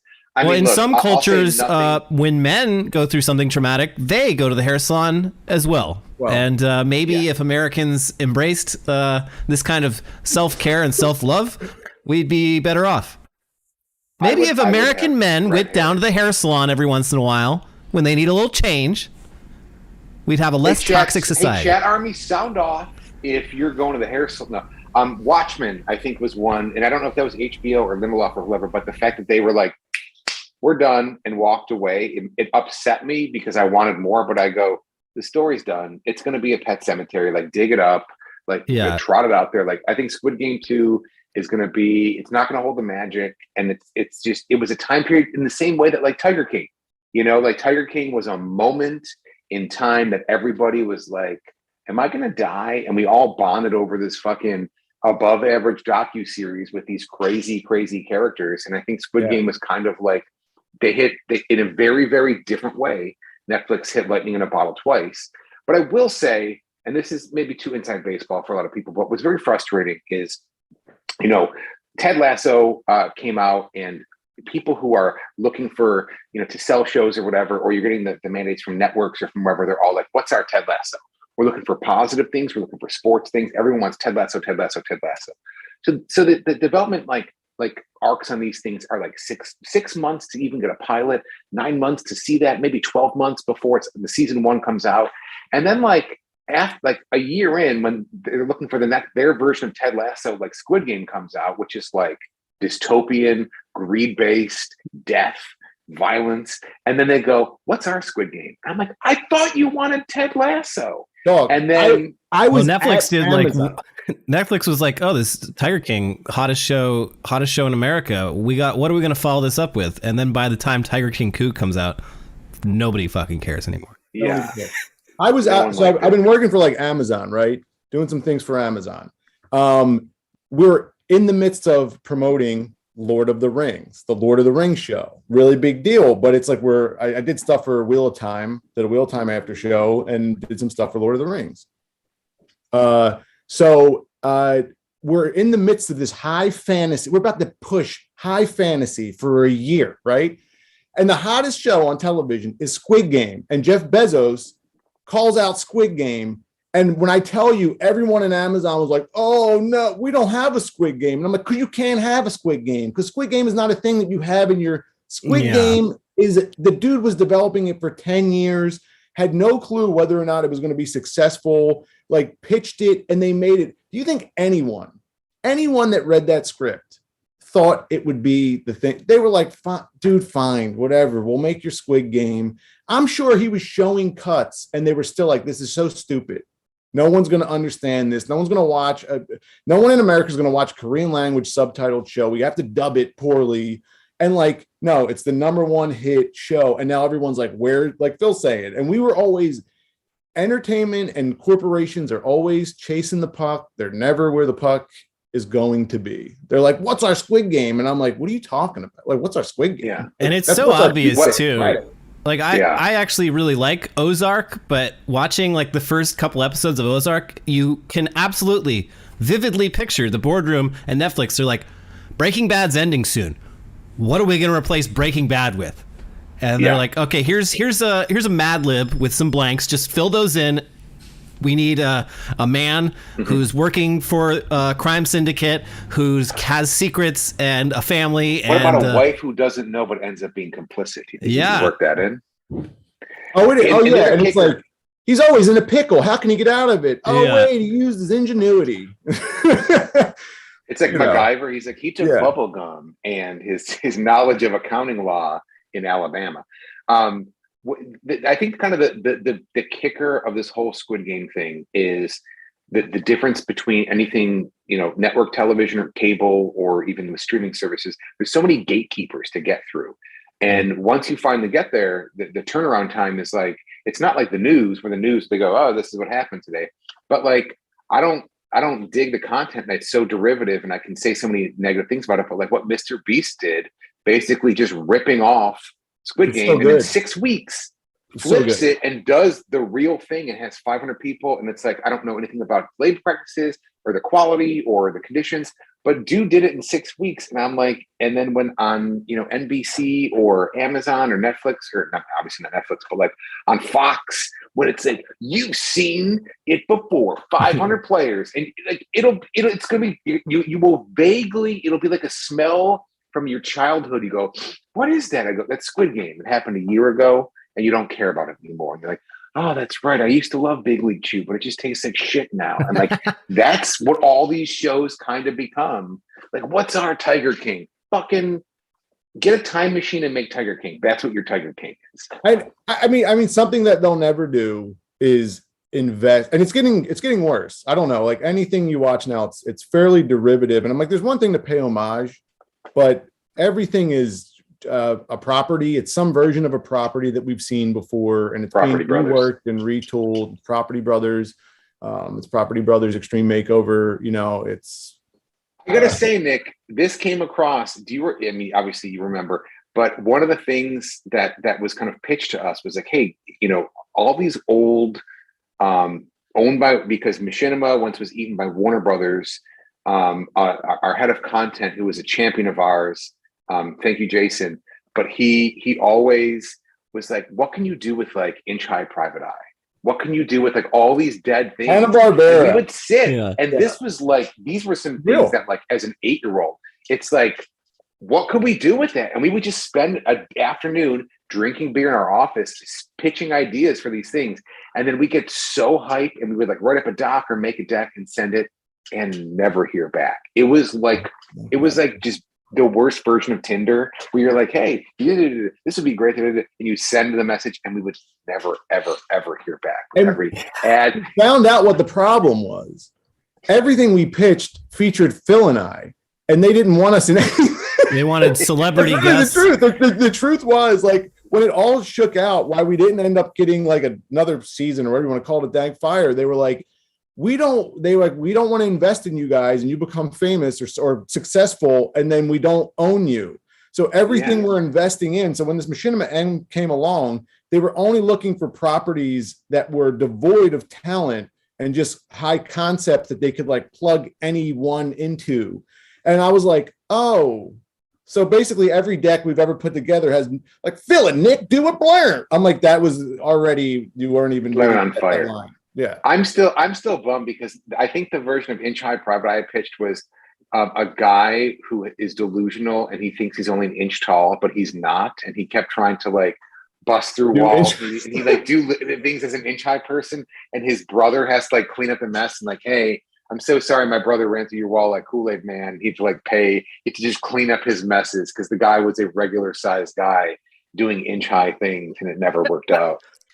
An executive who will not be named, like when he pitched it to us, not Jay, a different executive, when he pitched it to us, he's like, imagine like, like Dick, like a Dick thing. And we're like, what do you mean? Like, and he was like, just think about it. Like, does he just dive in, or is it him? And we're like, you want us to do a Hanna-Barbera adaptation based off of the Dick joke idea that you have? He's inch high. All right, sure, boss. Inch high, foot long detective. Yeah. I don't know. It was very that's the type of, sometimes you would get that. Sometimes you would get hit with the motivations behind the pitch. And we were like, can we try any other Hanna-Barbera property? Is there anything else that isn't Inside Private Eye, the one that no one saw or liked or watched? Well, thank you, D-Dog, for the 75 Australian dollars. That's a lot. Thank you. Enjoy your Switch OLED. It's great for sitting there in the corner gathering dust. Well, you should use it. I still don't own a Switch. You guys own Switch? Yeah. You took the one from the studio. Oh. I did. I found a nameless department who didn't seem to value content too much. They stole the Joy-Cons, and they stole all the stuff, and all that was left was like the husk. It just was the screen. And so I was like, can I have this? And then I basically bought all the stuff and probably saved like $30 to get but it was like, hey, and I got the Switch. I got a buddy of mine just for Christmas, Shovel Knight. What is it? It's a Shovel Knight puzzle game that I just started playing on there. It's fucking dope. I still play Dead Cells on there. If anybody's looking for Dead Cells for $20 is if you like Dark Souls, but you want it 2D like Castlevania style, like Metroidvania style, amazing. They're on their 24th patch. There's free DLC. They're always adding weapons. They added all these people from other games and stuff. Like I can't say enough. If you need a bargain and you love being tortured and you love 2D roguelikes, Dead Cells, one of the best games. Phil turned me on to that. Years. Pretty dope. I downloaded Ice Road Truckers, or no, not Ice Road. It's called, what's it called? Snow Runner, which is Ice Road Truckers. And I thought I could do it, but I can't do it. It's really, so you know about this game, Snow Runner? No. You're in Michigan or something like that. Michigan, Alaska, you go all to these cold weather climates, and you're a trucker and you truck goods. Wow. I'm not kidding. And like you have to like build bridge, like bring the lumber to build the bridge. And is this like a work simulator or? Yeah, it's like, I guess it's a work simulator. I don't know. I was like, I thought it could be like a cathartic, like, oh yeah, I'll just do this. But the mechanics are like, you're always stuck in mud and your car goes really slow. And then you're like, oh, you got to get the tow to tow your car out. And then you got to, and I was like, I don't want to do this anymore. Yeah, this sounds like a job. Yeah, it is. I unlocked Alaska. And I was in Alaska and I took a snowy road and my car just got stuck. And I was like, should I continue playing this or did I just make a really, really bad decision? I like Spider-Man. I still think Spider-Man was a dope game. I still haven't played that. My dusty ass PS4, I still haven't played Spider-Man or God of War or Horizon Zero Dawn or Ghost of Tsushima. Yeah, that looks really good. Yeah, I'm a PC gamer these days, and I'll play one game for like 5 months before I move on to something else. It's just like, at least with movies, like there's so much content out there that you can have the illusion of like, yeah, I'll get around to that. But with games, it's just like, no, there's no, I'm just never going to play it. I'm never going to invest 70 hours of my life in this. It's just not going to fucking happen. It's just not real. Like I could tell myself I will, but there's not a time where I'm going to be able to like just sit down for 70 hours and be like, I did it. I did it. As a fucking adult with like obligations and shit, it's just not, it's not feasible. I miss when games were 8 hours long and then you're just done. Oh, the grind. Yeah. That's, I mean, Nick, I can't speak more to this. Back in the day, probably 15 years ago, when I first moved to LA, one of my good friends, my roommate, and I was like a regular gamer, like I had a PSP and I was a PC gamer, and like those were my two main systems. And I'd look over and he's like, played a game. He's like, you should get on this game. It's really cool. I go, what is it? He's like, so 7-Eleven has this thing where you like run a convenience store. And I was like, wait, what? And like, I'm like, you work in TV all day and it's super stressful. And you come home and you work at you do a shift at 7-Eleven. I'm like, are you controlling a robot like across the world? And he's like, yeah, this is kind of fucked up. I'm like, get a new game. So then he's like, oh, check this game out. It's called Valet King 4. I go, now you're valeting car. But it was a puzzle game. I'm like, that is the most stressful, awful thing. You went from working on Biggest Loser and now you come home and valet cars. And I'm like, virtually, what is wrong with you? That was my friend who played World of Warcraft. And I was like, what are you doing? He's like, oh, I'm farming. I'm like, you've been like farming for like 4 days now. He's like, yeah. I'm like, you've never even been to a farm in your life. And you farm in a game that you pay to play. He's like, yes, that's what I do. I'm like, I feel like that's dangerous. That's a dangerous. No, it has literally World of Warcraft. They were the ones to like really innovate that model, and it ruined a lot of lives. A lot of people, because it like most people, whatever, but there's like a certain percentage of the population that like that fucking model of game will ruin your fucking life. It'll just take hold of you. And like, I think I'm like partially of that section of society. Like I'm not interested in World of Warcraft, thank God. But like the game I'm playing right now is Anno 1800. And it's just like, I'm literally just running like late 19th century global supply chains. Like it's very mentally exhausting. And I'm just like, yeah, okay, I guess I gotta build more furniture factories and I gotta transport these goods over here, so I need to build another ship. And right, God, we talked about your Civ guy, Snow Runner, and you're over here like, yeah, no, I am no one to judge. King. Oh God, everyone's got cholera and the spice and pepper. The world is out of pepper. Oh, the dam broke and all the lumber's waterlogged. Oh, we can't. All those Tiffany's cabinets we were. Yeah. It's crazy. I mean, like there really are. There's two types of games. There's games like the power fantasy craziness, like slice and dice, and I'm amazing. The ones who are just like, yeah, we're out of lacquer, so the family business is closing down, and Genghis Khan's moving into our territory. Elliot, what was the first Civ game you got into? What was the first one I played was Civ. They're on 6 now. It was 4, I believe. Was it? No, it was either 4 or 5. I think it was 4. I got into it because back at the original West Hollywood machinima office, a lot of guys had like a game going, because it's turn-based, so it's like literally you can chess. Yeah, you don't even have to play it at the same time. You just log in, like take your turn. Yeah, that got me fucking hooked. Like Civ games, it's so easy to just you spend like 30 hours on one fucking playthrough.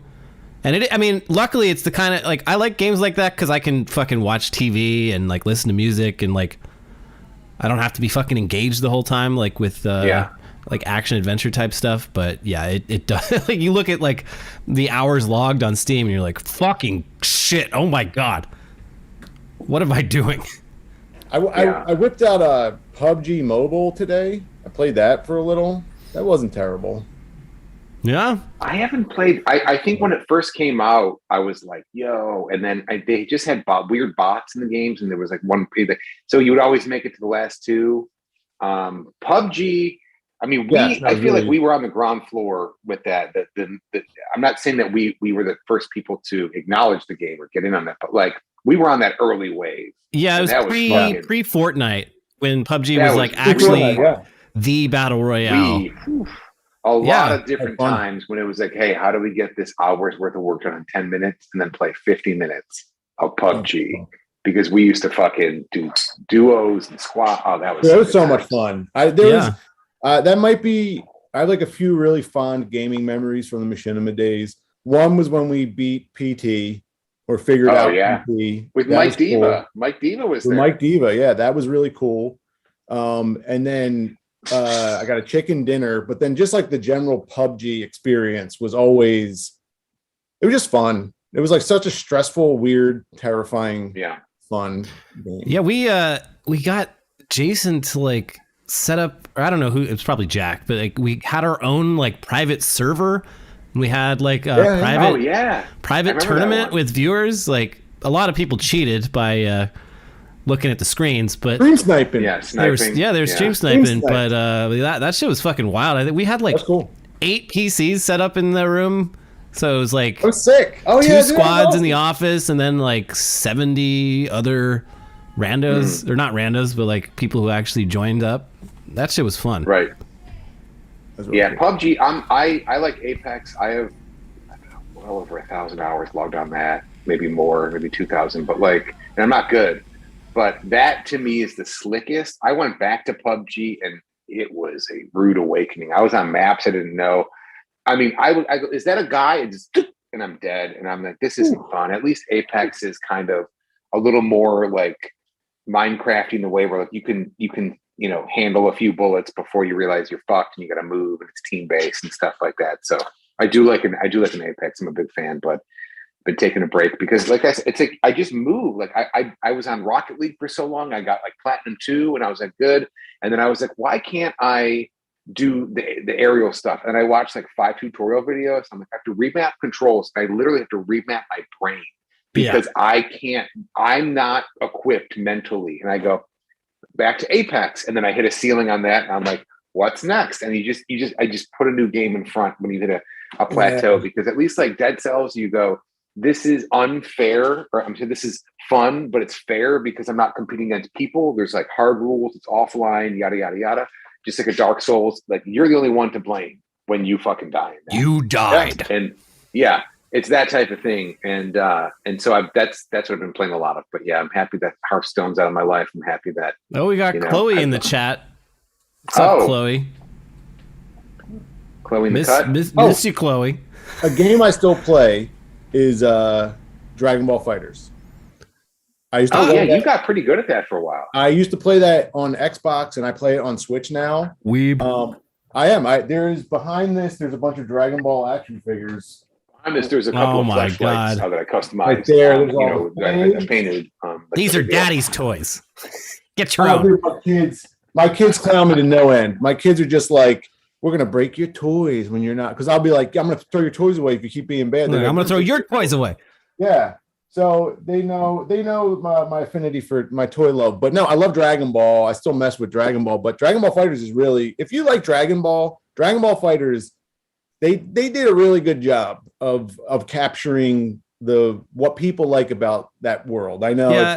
If you don't like Dragon Ball, it's like people are just like, all right, cool, whatever, loser, like shut up. I think I played me and Ricky played against each other for some live stream mission I had for the game, and I was terrible at it, but I was like, this looks really cool. Like this, they nailed the DBZ visuals and just like the general vibe. Like when you do a move, Nick, it looks like the played show. It was at New York Comic Con that we played, and it was bonkers because you would see screenshots, and it was like the bullshit from like back in the day. Oh, you go, this isn't how the game really looks. Yeah. And then we saw it in motion, and I looked, and you're like, you want to get on this? So we waited in line, and we played, and look, I didn't know what the fuck was going on. I just didn't know the battle system. Yeah. But I was like legit. Like it was cool. It was like, it got me dead. Yeah. Yeah, it's definitely there. It just it wasn't mine the way that like Guilty Gear or like some of these other like JoJo's Bizarre Adventure, like those types of things. It doesn't flow for me, and that's my problem. It's not the game's problem.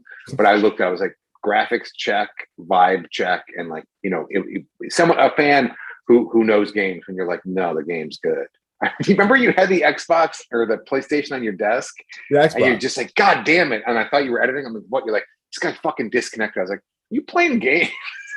So no, there's something. Okay. So if you play one of those fighting games, there's a glaze that goes over your eyes when you're playing an online mode. And for some reason, it angers everyone around you, from your children to like, I don't play video games often. Your shibbies get mad at you. Everyone, but like, I'll fire up Dragon Ball Fighters, and like once you're in a match, and it's, you have 3 characters to go through, so it can take some time if you're like playing pretty decent.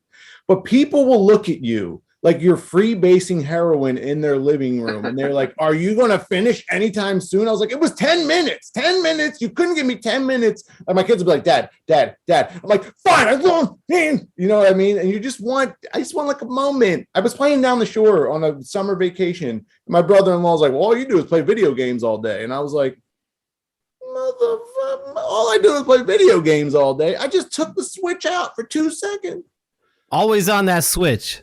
Dustin Hope Super Saiyan 4 Gogeta. What? Give me a second to have fun with the character. Oh, Jason L. If y'all could tell my friend Hassan to go fuck himself. Hassan, go fuck yourself. There you go. Enjoy. Maybe hold on, Ellie. Maybe it was go love yourself. Go love yourself, sir. We're in a Wordle society now. Is it a 4-letter word? Is it a 5-letter word? Don, go fudge yourself. That's a 5-letter word. Is anybody playing Wordle? No, I don't even know what Wordle is, and I'm in a contest with myself to like see how long I can go before learning what it is. I see people post it like on Twitter, because you can use emojis to like show the patterns or whatever it is, and like it's hieroglyphics to me. I don't know even what I'm looking at. I don't want to keep it that way. It's way simpler. Spoiler alert. You get 6 tries to guess a 5-letter word. That's it. Okay. I still don't fully get it. Like I can guess from the name that like there's a word involved, but it's a very simple in the way that a battle royale. That's a 5-letter word.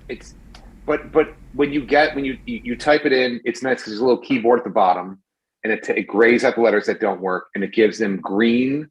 If you type a word and you guess some letters, it turns them green if it's the correct letter in the correct spot, or if it just goes gold, it goes, the letter E is there, but it's not in this spot. It's like Wheel of Fortune, ish. But it legitimately, like I usually do it with my coffee in the morning, and like I'm real cocky at try 1 and try 2 and then try 3. I'm like, I might not get this one. I really gotta think it out. So yeah, it's It's some normie shit. I said it to my mom, and she's like, "Yeah, I saw it on the Today Show." I was like, "All right, okay." And then she's like, "How many?" She goes, "I'm not interested." I was like, "Fuck." Oh. And then she's like, "How many tries today?" And I go, "You are interested. You're just trying to play cool because you don't want to be. You think you're better than Samantha Guthrie or whoever these people are on the Today Show." I made that name. I've heard that name. I don't know if that's a Today Show person. Well, Phil, but I'm a high value Chad, and I play it, so it's not just for normies. I just want to. Okay, I'm sorry. Chad's not dads. High value Chad. So Hashtag Chad's not dads. Chad's not dads. Chad's our dads. Well, we are coming up on the 2-hour mark here, so we should probably wrap things up. I'm guessing you have a family to get back to. Yeah, and, my wife texted me and said, "Why do you keep looking down?" And I was like, "I'm looking at the chat," and so now I haven't looked at the chat. Nick, the spaghetti's getting cold. What are you doing? And Nick, what's up with the gravy? Yeah, I still have that link, but he's gonna drive over here and burn my house. The movie is Old Strangers. Old Strangers. It's out right now. I'm not going to ask you to buy it because it's too expensive, but rent it, $3.99. It's a normal rental. iTunes, Amazon. It's not up on Amazon yet. If you can believe it, there's a technical issue with the closed captions. I'd want to kill someone. That's beside the point. But if you're on YouTube right now, you can get it on Google Play or YouTube and watch it for $3.99. Are you in talks with any streamers to get it on streaming? So the movie got picked up by Gravitas Ventures. It's on 20 platforms now in North America. If you're international, you can just search Old Strangers on Vimeo. I do have an international link up just as a fail-safe because our lead actress is from the Philippines. So the people that her fan base could see it. The goal is to get on a streamer. It's probably a good chance. It'll probably be something like Peacock. Yeah. Peacock or Showtime. I think that's what we're kind of Quibi. Yeah, I cut it up vertical and I cut the movie up but yeah, it's it's 62 minutes long. It's not a huge time commitment. I'm very proud of it. I'm happy with it. I think it's a satisfying watch. And if you know that some of the people that used to work on our sketches or on the shows we did, I saw someone shouted out DC Daily. A lot of the crew, basically all the crew from DC Daily worked on it.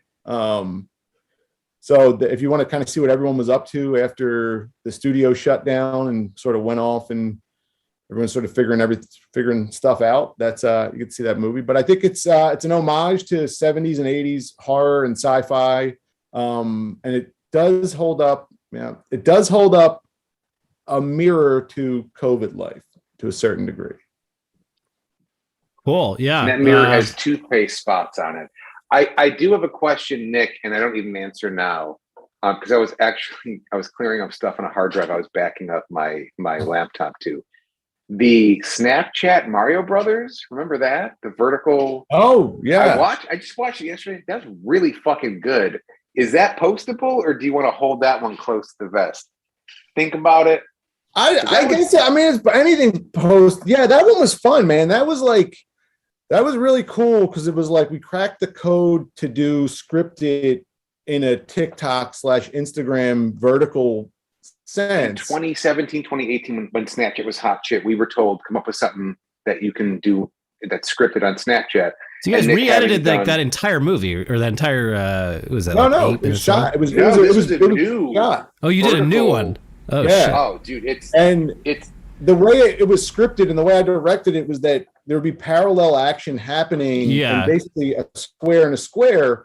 And it worked. We were like, oh man. And we did it in a relatively short amount of time, but it was like sensory overload if you're used to like lean back programming, but it works. It's 4:3 on top of 4:3, which makes vertical 16:9.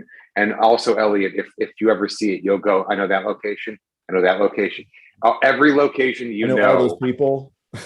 All the people. That's I only watch movies where I can be like the Leo DiCaprio. Yeah, exactly. Yeah, drinking a beer on your couch. Yeah. Yeah. All right. Well, Phil, do you have anything to plug or any it's not closing a plug. remarks? I think what I will say is some people in the chat are saying a rant. Here's what I will say. if NFTs are the future of wealth and everything in the world, why do they want money for them? That's it. There's your sixth grade stoner. Why don't they accept other NFTs? Why do they need money for them if they're worth shit? So have fun. People are getting real sick of me talking about NFTs, but I'm sorry. There's just so much to opine on. I mean, these give us Manhattan, and we're gonna give you this NFT. It's gonna be fucking awesome. Yeah, it's gonna be so fucking cool. You Did can you wear guys it see the around your video neck. of Tobey Maguire being gifted the NFT? no. Oh my god! If you can find the video, so Tobey Maguire, because it's all Spider-Man, Far From or No Way Home nonsense. He walks into the room and they have the NFT lit up real big, and it's all these Zoomers like woo, and he's just like, and it's just like an 8-bit guy like Yeah. and he's just looking at it, and you're like, what? Like this dude's like a millionaire, once the most famous actor in the world, like had the biggest franchise in the world, and you're like, Toby, your NFT, and he's just like, I'm gonna go do coke and like fly to Saint Tropez. I don't need it. I don't need this. I don't need this. Cool JPEG. Oh, cool JPEG. And here's an offline convo. Have you guys, Nick? You mentioned you want to see the new Matrix. Haven't watched Matrix, and I still haven't seen Tenet. If either of you guys want to come over or find a non movie theater place, either Nick's, wherever we can watch these fucking things. I do need to do that. I want to watch them with good people. Yeah, have another backyard screening. It's you got the perfect spot for it. I'll do Tenet again. Tenet. Yeah, I haven't seen it. I saw Matrix. It's why I have this look. No, Matrix, a lot of people did not like it. Most people I know did not like it. I think it boils down to this. When you heard there was a fourth Matrix and you saw the trailer, you're like, oh, Lana Wachowski, she has something to say. Something she wants to say. And then when you watch it, you're like, you had nothing to say. So it was basically money or boredom. But like it just, and I would have been fine if it went off the deep, if it went like super off the deep end, because at least that's something, like what the original Matrix was trying to say was something profound. It got kind of like lost in the sequels. But this one you'll watch and you'll be like, is this like the ABC Family version of the Matrix? Like what? It's so very. It's so very. It's Neil Patrick Harris. NPH, Dr. Horrible himself. Yeah, it has no teeth. Oh, and wow. Elliot, my God. That's a war crime. You can't talk about that in this country. You can't. Yeah. No. All right, guys. Well, thanks for catching up on stream. Next time, IRL, hopefully, and with Ricky as well. Yes. But it's great catching up with you. Thanks for coming on the show. And I did post the correct link for Nick's movie in the chat. There was a couple bad ones. Right there. Nick's movie is at brazzers.com. Yeah. If you want to find out what's she doing in we didn't even get into OnlyFans. The whole conversation, no OnlyFans. All right. Say your goodbyes. Bye, everybody. Elliot, thank you for watching. So much. Love you, chat. Thank you, Elliot. Thank you, Nick. All right. Bye. Goodbye, chat. We'll see you. I'll see you very soon, but we'll all see you eventually.